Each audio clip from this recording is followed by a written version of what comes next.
welcome once again to the Sage. What a day. What a show.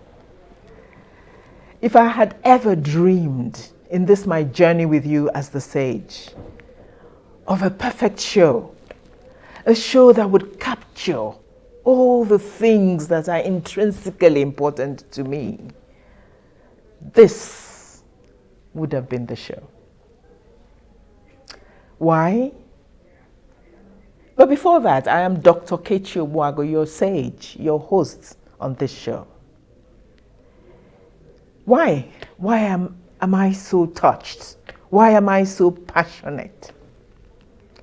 We're going to discuss an issue today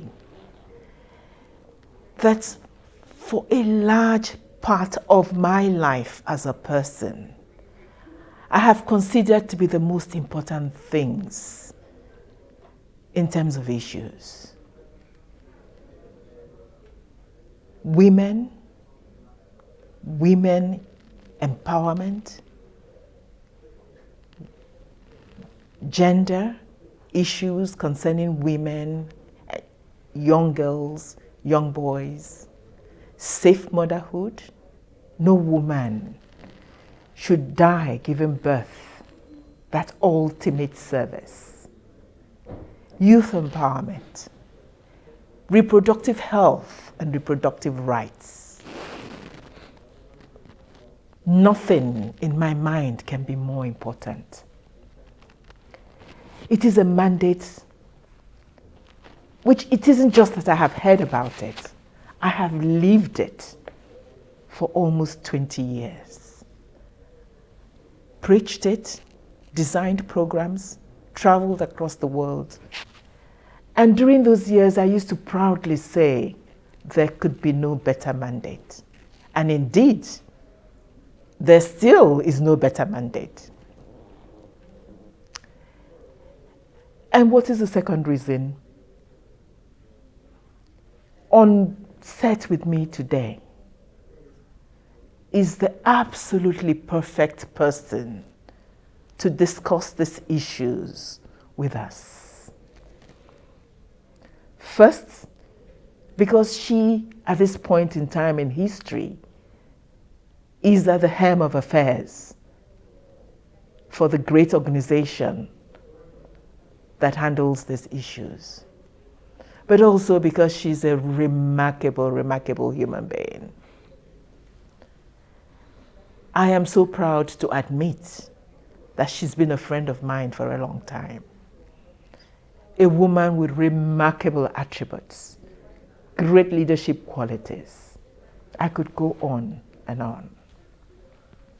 And so, we promised you a wow of a show. Join me as an excitement, feeling specially privileged. I introduce you to my guests today, to no less than Dr. Natalia Kanem, the Executive Director of Unfpa and Under Secretary General. Dr. Kanem, you're welcome. Well, thank you. Thank you so much, Dr. Kechi. After that introduction, I just don't know what to say. I've just started.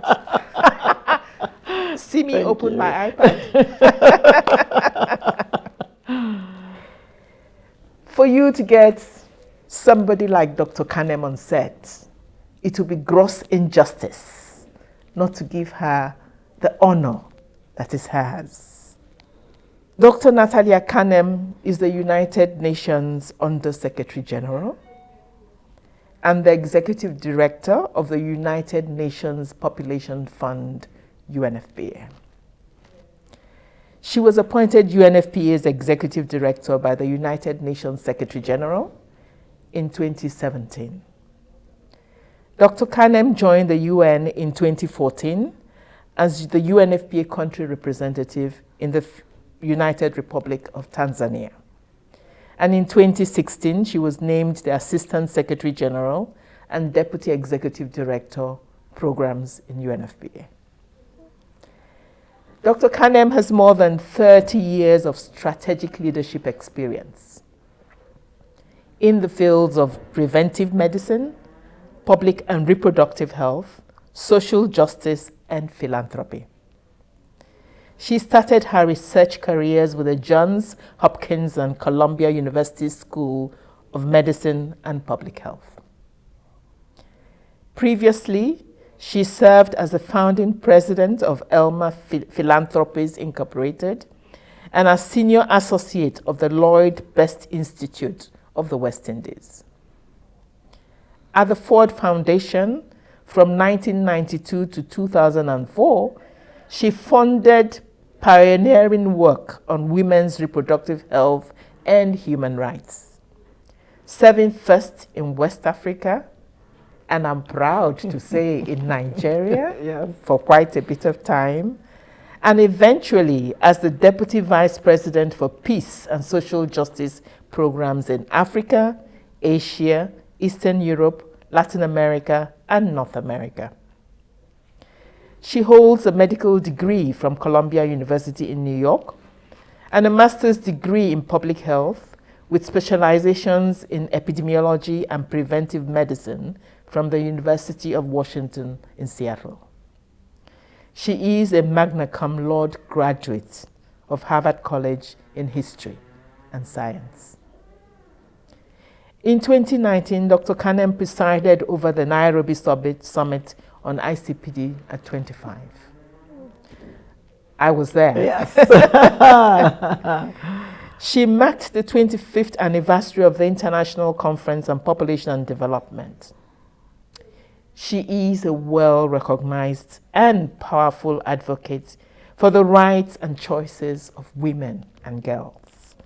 And she's a key influencer and thought leader in the formulation of global policies on sexual and reproductive health and rights in this sustainable development era.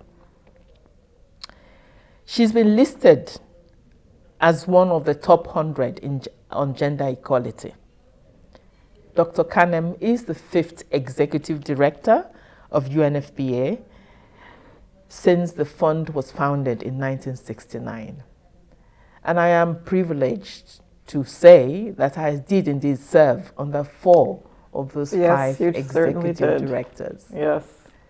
Dr. Natalia Kanem, welcome to the sage.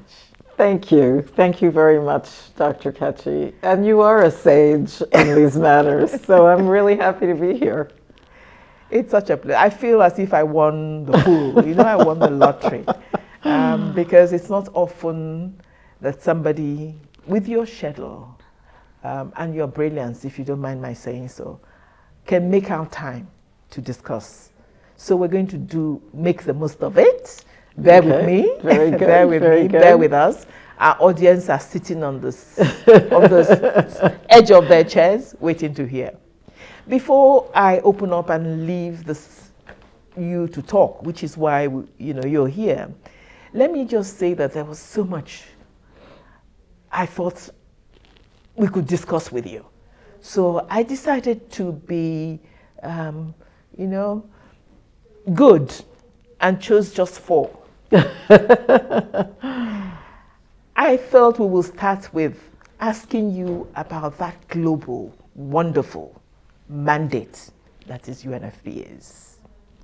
And then we will go on to ask you, what does it take to be an effective executive director? Then we will go into Nigeria. I know you love us. Yes, I do. And so your thoughts, your work in Nigeria, and your hopes for Nigeria. And then we will end with what many of my viewers, I'm sure, will be dying to hear. How on earth did you get to where you are? What did it take to do it? So you see, it's not a lot. But let me start with that mandate that I had talked about. That is so wonderful. Tell us about the UNFPA mandate. What is it? UNFPA And the people of UNFPA, there are about 5,000 of us spread out across the world in over 150 locations. UNFPA represents the best of the United Nations when we think about the job that we have to do by 2030. To leave no one behind means paying attention to those who otherwise would be ignored, would be marginalized. So when UNFPA stood up to say our mission, and you mentioned part of it, that every childbirth be safe, that every pregnancy is wanted and intended, and that young people's potential be fulfilled. Absolutely. These are the hopes and dreams of every Nigerian, every African, everywhere in the world. People are looking for that safe harbor so that an adolescent girl is well prepared before she becomes a mother, so that that mother survives and in fact is given every support so that she can successfully get through the pregnancy, breastfeed the newborn, and the joy and the happiness of the family when that continuity of life is respected and the path is well prepared. There's just, I mean, your family is the seat of where people move from. And in order to do that, young people's potential absolutely has to be nurtured. No one kind of springs up with everything in front of them. And that guidance comes from the family, it comes from the community, but it also comes from within. The young person has to have that confidence. So we think every day about how do we do that? How do we instill that understanding so that rather than a path of ignorance and treachery and the young person feeling isolated, instead you have harmony, you have collaboration, and certainly you have a good education for that girl child so that she can blossom into her womanhood and move forward with a purpose. Absolutely. So it is a fantastic mandate for our organization. It is. It is, because you've said it all. That young girl, that woman, that mother, in the end is indeed the heart of this family, of the society. That's right. And what I find really interesting, especially in an era where everything is changing. We had COVID, which now disrupted plans. We've had a season of looking at climate issues. So important. I remember when I came here originally, the hugeness of Lake Chad, which is shrinking. Every day it gets smaller and smaller. This has impact on people's livelihoods, on migration patterns, and also the prospects of young people are changing. Yes, there's a lot of positivity with internet, et cetera, but many, many, many young people can't afford it. They don't really have internet on their phone, if they have a phone. So I think we have to be very deliberate in saying that preparation is not a wish. We have to put that, the stones in place so that there are stepping stones to a brighter future. And ultimately, that potential is huge. But if it's lying fallow, if the field is not plowed, then basically you've really wasted that potential. I'm glad that at this moment, African Union, for example, is talking about things like population dynamics, youth investment and youth employment, and also making it clear that women have the right to plan the size of their family. And even in a place like Niger, I'm here with my team, and Argentina Matavel, who leads our West Africa program, just this week was telling me about a huge success in Niger, where head of state, backed fully by the traditional chiefs, the chef traditionnel. Yeah. So tradition and culture have come together to say that every girl must be educated. And I'm talking about through secondary school, very protective of her life prospects, not just economically, but so much protection, including against gender-based violence, which is so prevalent in our region, like it is everywhere in the world. The other success there is that the traditional chiefs are backing contraception, family planning, the right of women to choose. Mm-hmm. And I'm going to turn the tables on you because of your wealth of experience and ask you, how is it that the women of Nigeria are going to be allowed to express that right to choose? And what do you see as coming on the horizon vis-a-vis the logistics of delivering in a village? Yes, if you're in a city, even there it can be difficult. But are we forgetting about our sisters in the hinterlands who also want to be able to choose the size of their family? This is the first time it's been done on the stage. I love it. You see, I knew I was in trouble. But what a great question. And thank you for giving me the opportunity to step aside and be part, in a way, part of that mandate that I think is so wonderful. For me, since retirement indeed, and coming back to Nigeria, I have thought about that question. And for me, I thought part of the answer, or perhaps a significant part of the answer, is concrete effort to economically empower the young women themselves. And that is indeed why C4C exists, Conversations for Change. We have found with so many cultural practices in Africa and many other countries in the world that actually when the woman is empowered, when the girl is empowered, they change those norms. Mm. They recognize their own need and they reach out to the last mile. And we think that in Africa, when we raise a significant number of young women, particularly, who have economic empowerment, who have enough money and funds and resources to make their decisions, that the change we're looking for will come. Well, you know, I am a big believer in making sure that every human being understands and knows and claims their rights. But as the female of the species, typically we're inhibited. We're thinking about everyone else's good. The last thing you want is to be accused of being selfish, so you're going to eat the last, you're going to be the last in line for so much that life has to offer, which is a noble thing. I think it's good to be generous and to share. But the difficulty arises when, you know, the pregnant woman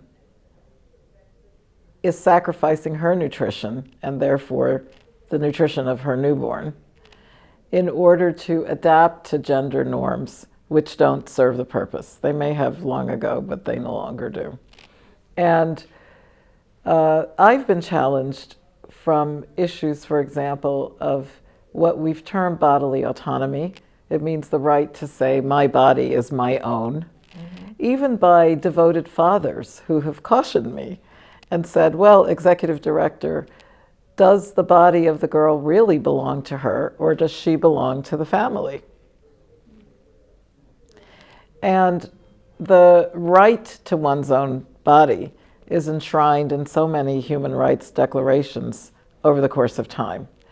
But when gender comes into the picture, it shifts. And the expectation is that women will take the back seat. Sometimes as women, we ourselves expect that we should take the back seat.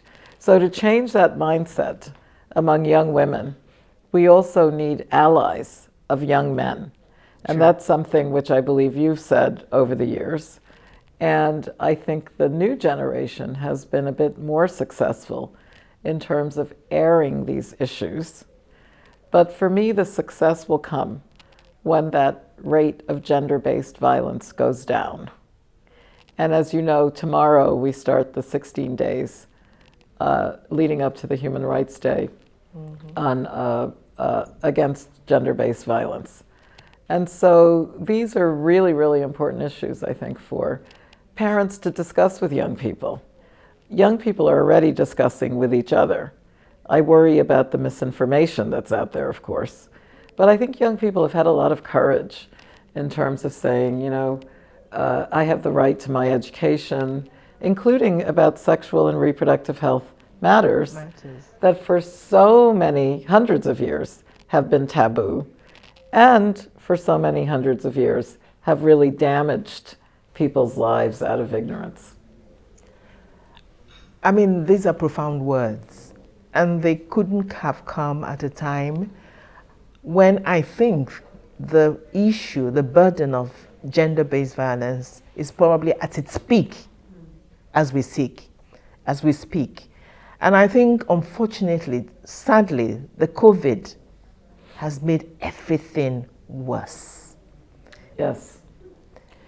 Unfpa was among the first to sound the alarm bell that with COVID, movement restriction, the so-called lockdowns, the quarantines, and the disruption in family life, including the economic disruption when people couldn't get to work and there was a big struggle over even, you know, how to leave the neighborhood and go for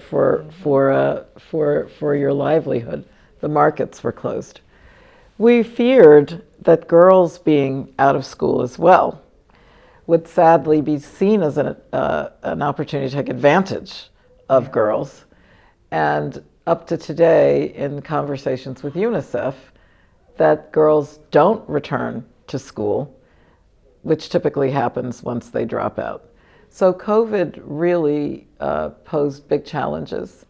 And here on the African continent, AfriYun, the network of youth who work on sexual and reproductive health, and there are thousands of them, took it upon themselves to build networks for social support.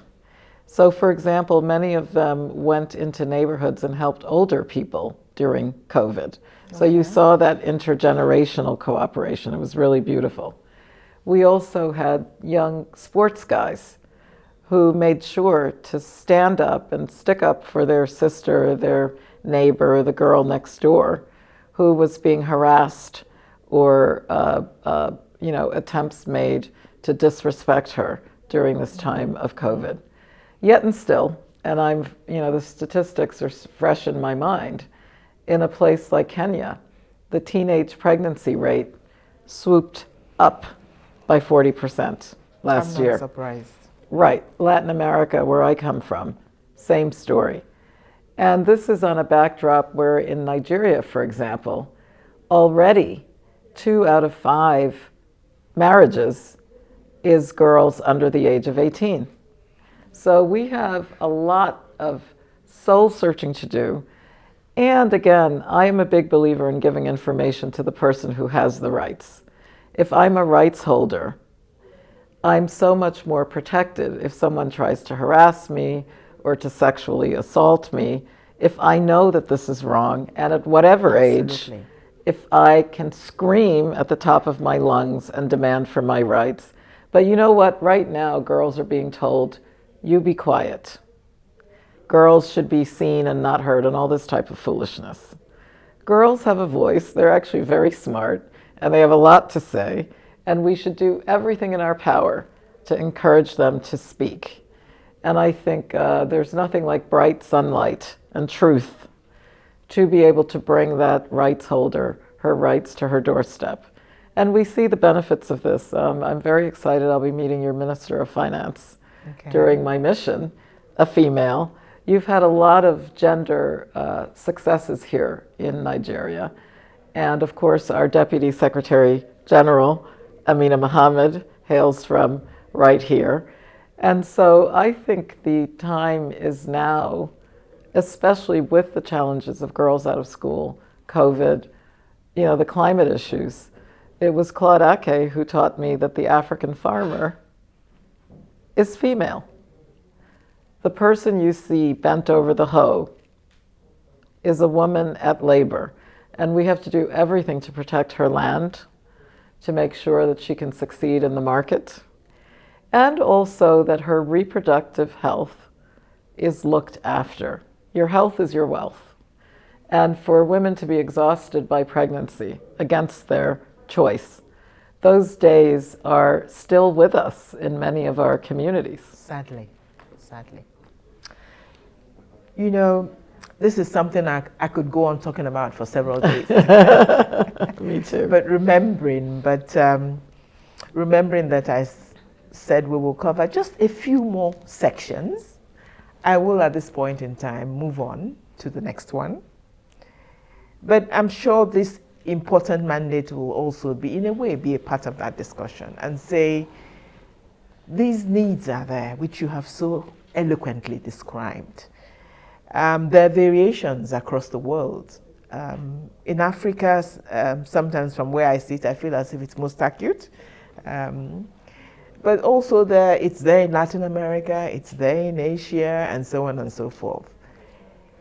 What is it like as the executive director who feels as passionately as you do about this mandate and who every day works to coordinate activities? So how does UNFPA do it? What is the structure? How does the executive director indeed function to deliver effectively? Well, you know, it's really, to me, still amazing how much UNFPA accomplishes during the course of a week, a month, a year.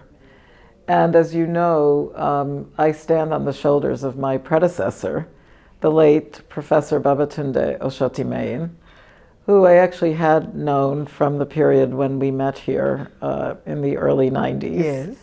And who rose to lead this very important organization and to build it to the stage where now we're well over $1 billion organization with staff who really, as you said, and having been among them yourself for many years, are not only passionate, but they're skillful and they're knowledgeable.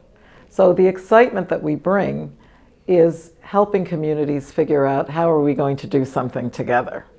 And so for me, every single day, we have set measurable goals. I do have a background in epidemiology, and as many have said, if it's not measured and counted, it might as well not happen. Absolutely. So in that sense, UNFPA's strategic plan, which is guided by, and we're extremely fortunate to have her, Jenna Keita, who is our Deputy Executive Director for Programs. And she's fashioning a plan. She was once a rep here, actually, in Nigeria. There you go. Nigeria is everywhere. You can't get around it. She was our representative here prior to Ola Muller, who's here now, and really doing fantastic things. So in this era, our goals are clear. Everything we do is based on data, and usually analyzing data, not just in a block, but breaking it down, disaggregating data. What's happening to the disabled person? What's happening to the person who is female? By age, by location, by ethnicity. And also we look at indices of poverty, because no matter where you go, it is the girl who is disadvantaged who's going to be taken advantage of. And this is morally wrong, but it's also something that holds back development of the entire country. Again, we're back to unfulfilled potential of a young person. So we have 3 zeros, and we are working fervently, and we need partners to do it, which is why I'm so delighted to be back talking with you in terms of building partnerships. The first is to ensure that when we say rights and choices, women's ability to access the contraception of their choice can happen where she wants, how she wants, and with the frequency that's required. And why does UNFPA focus on family planning? Because as a population agency, what we've seen everywhere in the world, and the Asian tiger countries are usually the example that's used. In order for a country to develop, women have to be empowered to choose a smaller family size, which they will if they have the opportunity. And why do women even care about this? It's not even because of the burden on the biology of the human body. Women are selfless. I already said that. Yeah. Women understand to compete in this world, I want my child to have good food. Mm-hmm. I want my child to be able to get through school. Hopefully secondary school, because secondary school, again, is a real benefit when we do the analysis. Furthermore, women have seen that for affordability, the shoes on the feet, the uniform, being able to do things with the family that are enjoyable rather than just scraping by, hoping that lightning doesn't strike. We have to budget and plan. You know, it's an era now where women everywhere are clamoring for contraception, again, of their choosing, and there's so many methods now. But it's a bit disappointing that in Africa, in Asia, in Latin America predominantly, we have 200 million women who are still waiting for the ability to express that right, to walk into a clinic on their own and say, this is what I want, this is how I want it. So that first zero of meeting the unmet need for contraceptives is expensive. UNFPA is a leader in this field. It's a huge logistical problem because it means whether it's condoms, injectables, whether it's pills, whether it's IUDs, and again, we want to give women a range of choices, and men for that matter, to act responsibly as well. So now the port is affected by the COVID issues. Certainly economies that donate money are affected by so much that's going on in the world today. But we have laid a path to 2030 for the Sustainable Development Goals, where we will meet the unmet need for contraception. And we're trying very hard to do that in Nigeria right now. Because of donor issues, we've had a little bit of a setback here. And I'm so pleased that government here is predisposed to help the women of the country to fulfill that part of their destiny. And they will be increasing their partnership with UNFPA monetarily as well. So this is excellent news. And again, our team in Nigeria, very skilled, great leadership, and moving forward. And this builds on having been in this country for decades and doing so much together with you. Now, on the second zero, after contraception, we are determined that no woman should die while giving birth. Absolutely. And Ketchy, you're well aware that the huge proportion of death in childbirth is completely preventable. Absolutely. Why was there no transport to bring the woman to the midwife? Why was there no alarm system to refer her to the cesarean section that she needs? And again, I come back to her understanding her own rights. Why do women not know that you should not be in labor for 12 hours, for 24 hours, for 2 days, that you could die and the newborn could die? This is information that we owe to everyone to understand. And certainly, when I say that a woman dies in childbirth, who am I talking about? The young girl. Very often I'm talking about a young girl. Oh. Yes.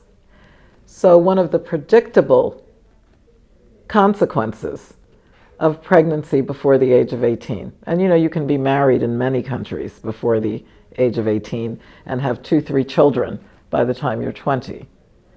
This is a high risk factor for you to die, and what is going to happen to the rest of your children now?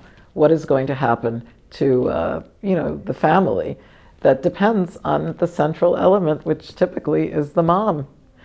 So in a place like Nigeria, I call attention to harmful traditional practices. And there's so many beautiful, wonderful traditional practices, right? Absolutely. Those are the ones we should emphasize. And female genital mutilation needs to become a thing of the past by the year 2030. This contributes to death and childbirth as well. And, you know, when it comes to intimate practices, female genital mutilation is practiced in the anticipation of a girl becoming married one day. So the irony is that rather than preparing her for a good marriage, we're really preparing her for a life of pain and risk. So this needs to be better exposed. I think we have to be very protective of the good aspects of our culture. And there are thousands of them. And we need to leave things that are detrimental behind. Way behind. Yes. Now, contraception, working to make sure that women can survive. And, you know, we have made some progress. The death rate in childbirth is half now what it would have been 20 years ago.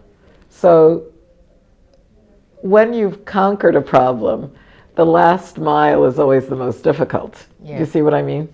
And there are a lot of difficulties speaking about issues, for example, unsafe abortion.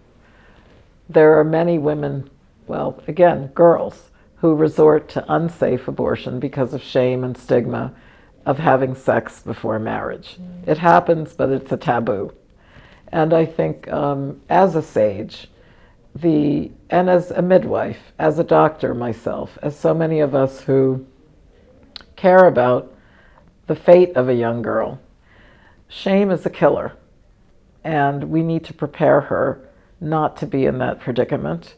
But when something happens, we also have to react in a way that allows a conversation as to how now do we deal with a situation, rather than leaving her in desperation to do something, like unsafe abortion represents. And for the third zero of ending gender-based violence, we've touched on this already. I'm looking for answers. I think I will hear a lot about that.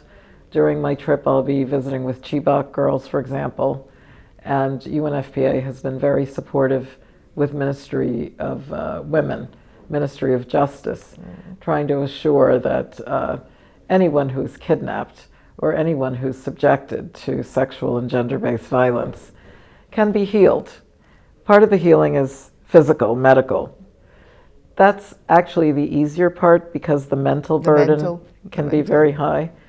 But a lot of victims have told me that one thing that's very healing is to have justice provided. So we're working very well now with the legal system, with the system of customary laws, with so many other avenues to assure that women will be respected, that the rights of the girl will be always, always protected. I believe that the work that we do in Nigeria, soon to be third most populous country in the world, and not, again, necessarily by choice, because the burden of high explosive population growth, even on infrastructure, in a place that floods, even on, the tragedy that we were so sorry to hear about with the building collapse, et cetera, et cetera. The issues of population dynamics and data is something that UNFPA continues to advise. You have excellent statisticians in this country, and we will be working hand in hand on the census once government takes its decision. I believe we're looking towards 2022. And this will also provide young people with information that they need. Who are we? Where are we? And what are our life prospects so we can fulfill our potential? And what are the indicators of progress? Yes. For we'll us, be looking the young for this. people. Yeah. I don't know. Recently, I found out that Nigeria, although I'm now moving ahead of myself to talk about specific, but just to say that Nigeria has the 6th highest incidence of suicides in the world. I don't know how many people realize that. And many of the suicide cases amongst young people, largely. Some women, many women, young girls as well. And it's, in a way, it's a direct indication of this huge problem that exists, whether it's, where they're unable to claim their rights, where the society somehow is not providing enough for them, and where the issues of gender-based violence are actually increasing, sadly. Well, you know, Dr. Ketchy, it's so important to say, especially for your listeners, that there are always times of worry and despair. And if you are worried about your mental state, you should call a hotline, and this will be provided for you, the number, so that you can talk to a counselor. And it's very beneficial. And as they say, this too shall pass. So I always encourage anyone with thoughts of harming themselves to take advantage of the system that you have in Nigeria to help people who are living through times of doubt. That said, for young people everywhere, COVID has been an additional stress. And it's not fair. Life has not been fair to them in this period. So I think there is a lot that we need to do to assure young people that we will be working with them according to their idea of what it is that they think is going to work. And it's been very exciting to see the imagination of a young person, the innovation, blossom with some encouragement. So I think the opportunity to make your own employment is something that's very much on the minds of a lot of the young people that I talk with. Yeah. And so earlier you were talking that, about yeah. economic empowerment. Yeah. It's really smart to figure out how to help people have a good livelihood, a decent job. This is part of the Sustainable Development Goals, and it's one that connects many of the dots in terms of education, livelihood, climate, peace, and social justice. Young people are fantastic agents of peace in society, but there is also a lot of push towards the opposite. So we also need to assure ourselves that young people can fulfill their aspiration to be agents of development, of peace, of community building. Absolutely. We'll take a short break, and then when we come back, Natalia will deal with the two small sections that are left. Very well. Thank you, Katie. Good. We'll be back. Stay with us.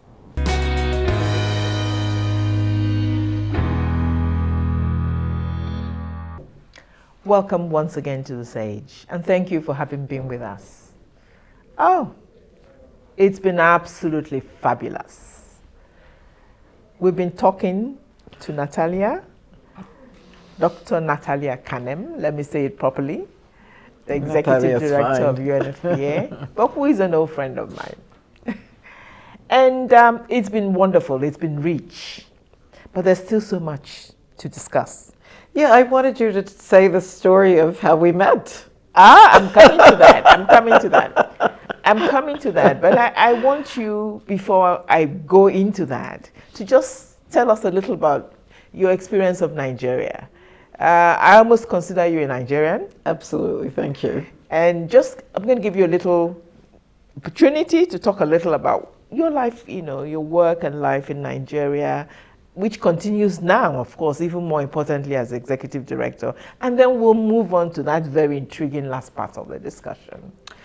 Well, thanks, Dr. Kachi. I hail from Panama. Panama is a beautiful country. It has a population of 4 million, in contrast to the 200 million and counting here. And it's the isthmus where the Panama Canal connects the two great oceans, Atlantic and Pacific. In Panama, as a crossroads of the world, we've had people of African descent from the beginning of our existence, and of course the Amerindian indigenous people who are native to those lands. In addition, Europeans and Asians and Arabs and everyone else is in a mix. So it's a very interesting crossroads, much like Nigeria itself, because of your sailing culture and the coastal life that you share in a continuum across the continent. So coming to Nigeria initially as the student of the great Olikoye Ransom Kuti. Wow. Was at the time, a very exciting prospect of learning about tropical medicine as his medical student.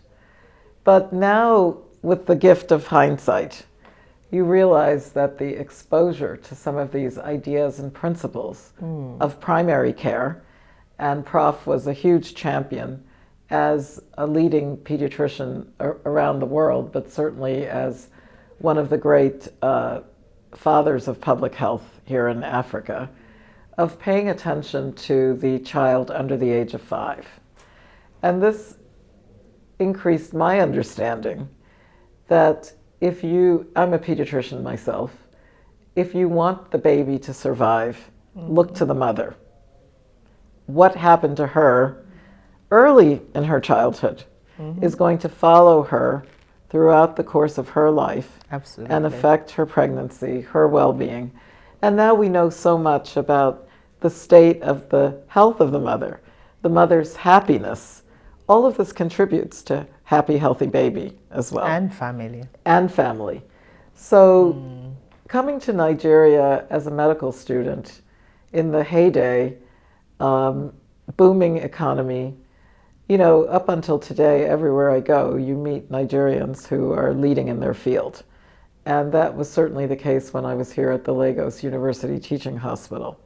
I also went up to Ibadan, and I was posted in Ogbomoso, in a rural health posting, where as a student doctor, you had these beautiful interactions with simple people who didn't have a lot. You know, they wanted to come back the next day and bring you 2 eggs or a gift from their garden.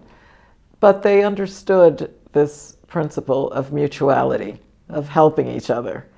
And I think also it motivated me to want to do something about the types of preventable conditions that I was seeing as a young doctor. Tuberculosis, which there's an inoculation for. So if the health system is working, Professor Ransom Kuti always stressed primary care to prevent disease before it leads to all of the complications, right? And so these are principles that I've carried with me. But I have to say, to be here in Nigeria as a young person with music, with the textile, with the cultural elements, the pepper in the food, which just flattened me completely.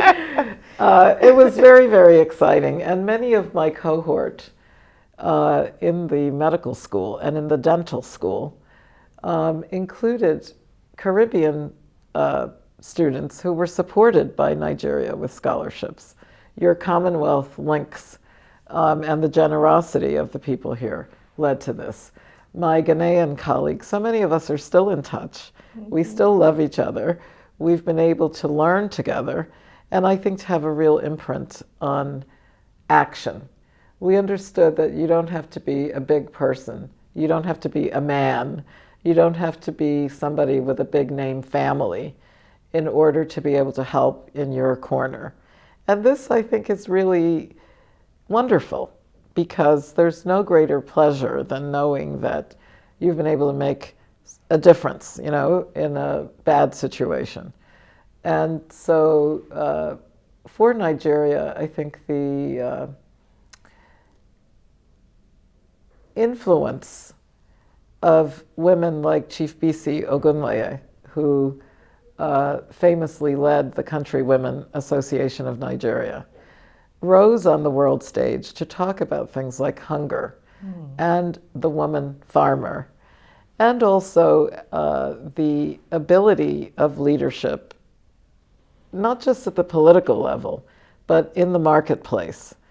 The power of a culture that spans generations of understanding, that the expectation of our ancestors is that we will prosper and live in peace. All of these are things that have been huge guidance for me as I think back to the benefits of Nigeria the first time that I came. I returned as an official of the Ford Foundation. That was extremely exciting. I met people like Dr. Friday Okonofwa, a young obstetric researcher at that time, he was swimming against the current because he was very, very concerned about infertility, the inability to have a child, the condition of being called a barren woman. All of this has huge social stigma, and I was very pleased to be able to fund his early research and also to have the opportunity to discuss with him the high yield things that we're going to do. We can't do everything, so you have to choose. I mentioned that Unfpa has prioritized contraception, ending death in childbirth, and ending gender-based violence. But you also have to think at the community level, what should we prioritize? For me, that means midwives. Midwives save lives. We have to think at the national level, what do we prioritize? Gender equity in policy and then in deed. And of course, globally, there are huge problems, but the United Nations is there to try to overcome this through dialogue. And the dialogue on peace is so crucial for Africa right now. Many, many red flags and danger signs popping up all over the place. And I am looking to young people to be the solution that figures out a way to resolve disputes. Conflicts are a part of life. But picking up weapons and damaging women in the process is never going to be the solution. So Nigeria has, in fact, I think, been a wonderful gift in my life. My son, who grew up here, he's called Mandela, is frequently back. He's a filmmaker, and you know, the dominance of the Nollywood film industry has been amazing. I am so in love with the new generation of Nigerian musicians who are singing about love, who are singing about the pleasure that young people take in each other, and not misogynistic lyrics demeaning women, and et cetera, et cetera. And now that this has gone viral around the world, I think that kind of spirit of caring for each other is a music that also helps to bring peace in our hearts. And that is where peace in the home and peace in the world begins. Absolutely. Yeah. Absolutely. I'm about to move into the last segment, and I'm going to ask you to share with us about, sometimes our viewers find this most captivating. You're an amazing woman. You've achieved so much. But where did it all come from? And before I let you answer and give you time to think about it, let me share, with your kind permission, of course, about how we met. Actually, we met twice. Yes, we did, it's true. We met twice, and with your permission, I will share both. The first time was probably almost 20 to 30 years ago, during the period you were based in Nigeria. I was a young lecturer myself then, although a little older than you. And I went to see the regional director of Ford Foundation because I was about to organize an international conference in Nigeria and needed the support of Ford. And I walked into that office and almost stepped back. I saw this lady. All I saw was a lady with dreadlocks. Ah, yes, that's right. I forgot about the dreadlocks. Sitting on the chair. This thing that's called culture and so on. I was startled. I couldn't believe it.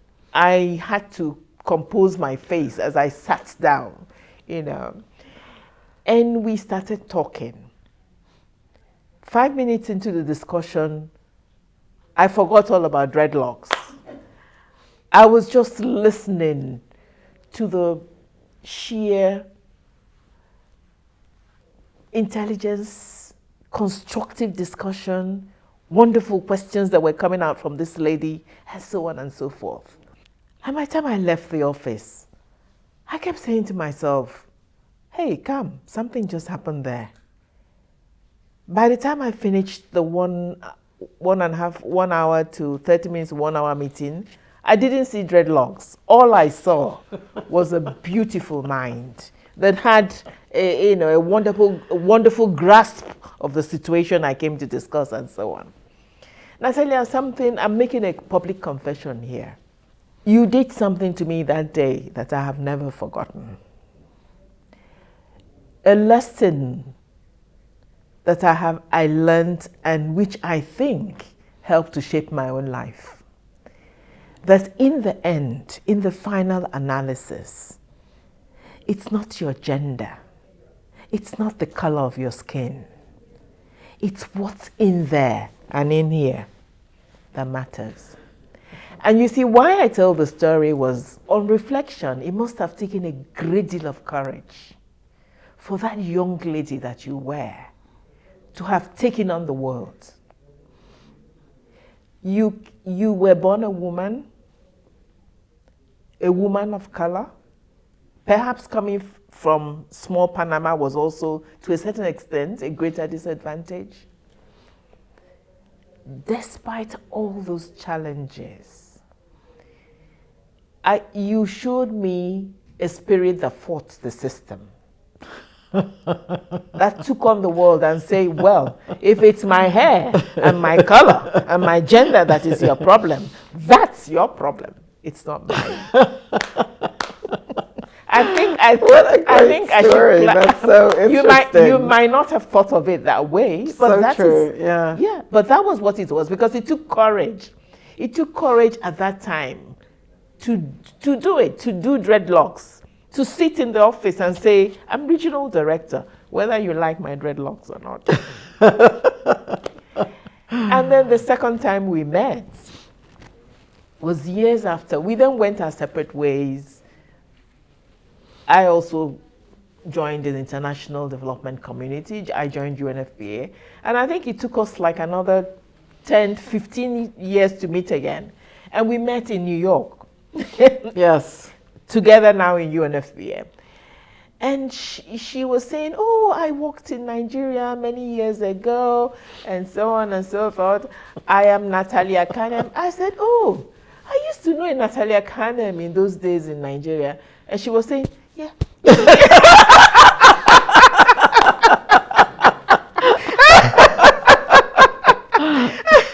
And she was saying, yes, it's me. I didn't get it. I didn't see any more dreadlocks. I saw, so it didn't.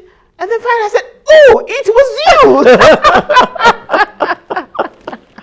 Thank you so much for sharing the laughter with me. So but seriously, interesting. Tell us what drives you. How did you remember vividly, and I had patients on the ward when I was here as a student, and then coming back as leader of Ford. Well, at first I was program officer, and then Maura McLean, who you may remember, was there as our boss, and then I moved up to become the representative myself. But you have this term in Yoruba, dada. Everywhere I went, people would call me this. Some with great love and affection, and others were a little worried about it. And I think you're right. Institutionally, I've always felt that it was important to have my natural hair. Black women spend a lot of time many of us thought, grieving about the state of their hair. And even as a kid, I remember my grandmother would always tease me, run and get the comb. I always kind of saw the beauty in Afro hair. Even today in the airport, I was mentioning to my colleague as we were in Frankfurt coming on to Abuja, there was a woman with massive natural hair, and it was really, really beautiful to me. She was sitting there doing her cell phone things. But as a high official, even of the United Nations, I think it's very important for us to make space for people who feel othered. And so if you're the leader and you're coming to work, dressed very nicely with gorgeous dreadlocks, I might say, it gives permission for other people to do whatever they want. Absolutely. It has to be appropriate, but I think we have to also affirm that we are willing to make room in our heads for people who may not appear. This is something that bothers me a lot, because in the UN right now, we're trying to attract new African leaders. Once you retire, we have to replace you, right? And so the incentive to come in has to be genuinely welcoming. We don't want you to turn into someone else when you cross that threshold. Absolutely. But it's interesting. I am someone who is willing to challenge. I'm very concerned about justice, and I have no problem being the person in the room who will make the comment to interrupt what I see as damaging behavior. It's not a problem for me. It can be sometimes discomforting. Sometimes people feel insulted when you say, well, you really should not do that in that way. But it's important for them to understand that they're being observed and that everyone is equal and must be treated equally. We'll have a problem here, not just in Nigeria, but I think worldwide, because as you see, women are clamoring for a seat at the table, but now gender is being looked at through a different lens than ever before. So I believe that in order for people to make strides, there is no value in demonizing the other. As African peoples ourselves, I think also, we come with a spirit of generosity, of curiosity, but also I think there is a lot of latitude for better community-based dialogue. This is something that this year I've championed in the humanitarian situations where UNFPA works, and where terrible things can happen, but it's not discussed. Terrible things can happen, and they must be discussed. This is the only way to prevent the next person from being victimized. What I actually thought was great about the story you told, though, was how ideas can spread. Because with your decision to convene an international meeting, there's some people who would have said, well, you're not ready, you haven't done it before, etc. But we all learn. And I think you had a fantastic opportunity which you grabbed and benefited so many people who were privileged to be in that circle that you built. And in a way, that's kind of what you're still doing in terms of building a community now. Trying my best. Yeah, well done. Really, really proud of that. Yeah. Wow.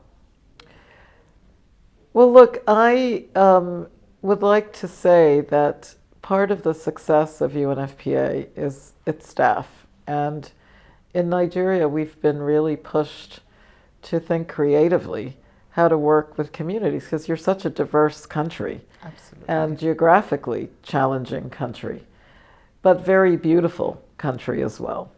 And I think there are different types of languages, like we tried to show in Nairobi, where we had a Nigerian textile artist, Yemisi Ajayi, and a gentleman who worked with sculpture from found objects, just to show that when we talk about the continuity of life, of reproductive health, of decisions around the value of women and girls, it's not just the ability to speak nicely in a meeting.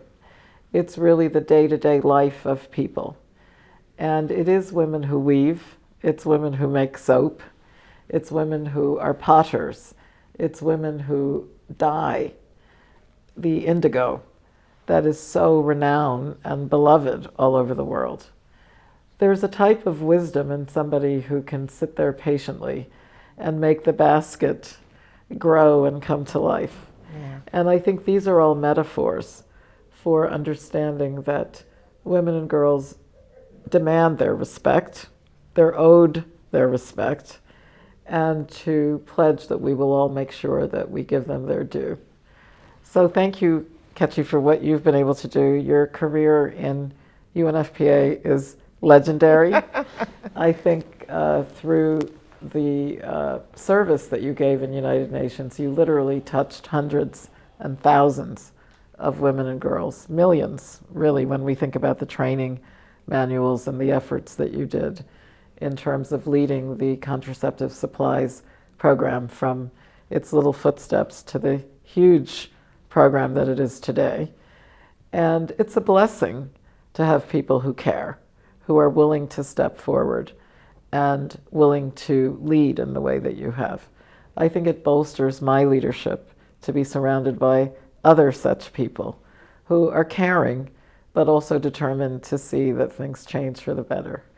So congratulations to you, and thank you for inviting me. It's been quite a far-ranging discussion. Natalia, thank you so much.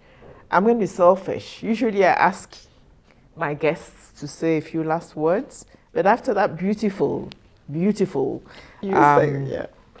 statement to me, I don't know whether to leave it at that, but I will ask you to just say goodbye to our audience, and what's the last few words to them?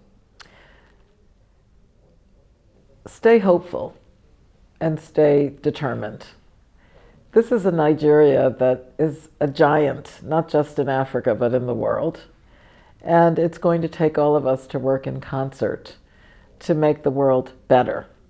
So I believe that the world we want, the Africa we want, means that all hands have to be on deck. There is not a single person that can do it on their own.